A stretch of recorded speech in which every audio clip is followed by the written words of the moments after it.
Welcome to RotoWire TV. I'm Heather Ankeny. He's the expert, Chris Liss, answering our fantasy football and baseball questions. I'm in a fantasy football mood today. Training camp started.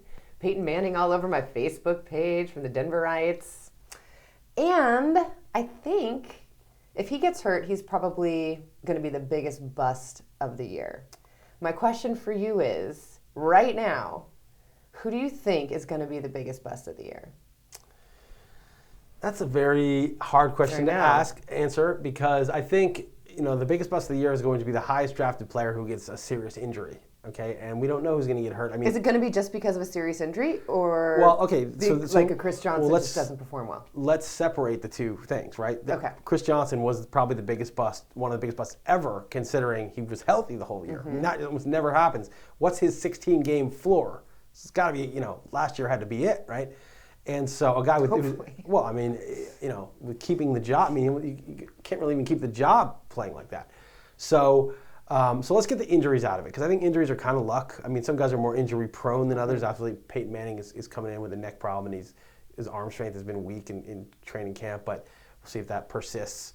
But let's talk about busts in terms of guys who were drafted highly, stay reasonably healthy, and just don't deliver what people paid for them. And, there's just guys that I'm typically avoiding, like Maurice Jones-Drew. I'm not taking him in the first 8 or 9 picks. It's not because I don't think he's good. I think it's because I think he really might hold out. I think this holdout might be a problem.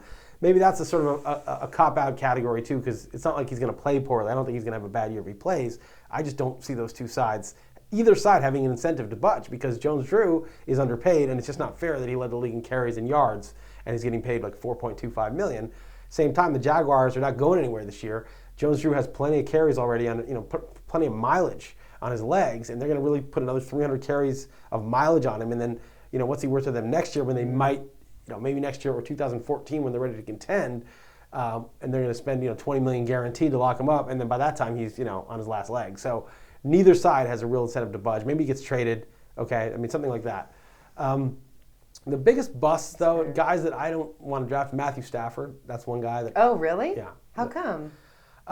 Because he attempted 663 passes last year, and that was the third most ever. Okay, Peyton Manning, I think 1 year had more, and Drew Bledsoe 1 year had more. And that's why he got to 5,000 yards, because he threw 663 times. Yeah, and if you look at his per pass, rate, and his per pass, and we talked about this in a prior segment. Yeah. It's 7.6 YPA. So, I think he's either going to get a lot better, which could happen, but I want to pay for that. I don't want to pay for improvement. But I think more likely the Lions are going to run it more. I think one of that trio of scrubby running backs is going to be okay, and they're going to want to run it, and they want to protect him. So that's a guy I would consider somewhat of a bust. I think people are overdrafting Larry Fitzgerald. I don't think he's a bust. I think he's a really solid, really high floor player who's durable and competent and good. He's going like 1 and 2. In a lot of 1 or 2 in a lot of leagues. Among receivers? Yeah. Well, not above Calvin Johnson. Right. He's number 2 in most people's opinions. Yeah. And I would rather just gamble on A.J. Green. I just think I think his floor, if healthy, I think the difference is we know that Larry Fitzgerald's durable. We don't know whether A.J. Green's durable.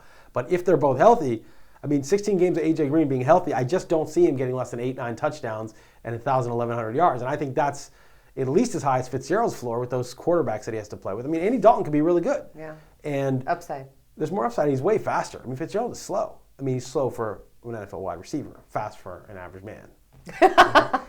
He could beat you.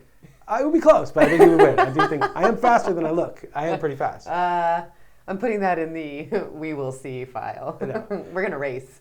Oh, you and I will race? Ivy wanted to race me. Ivy's 25. I'll beat you. You won't beat me. I'll beat you. I don't think so. He's Chris Liss. I'm Heather Ankeny. This is RotoWire TV.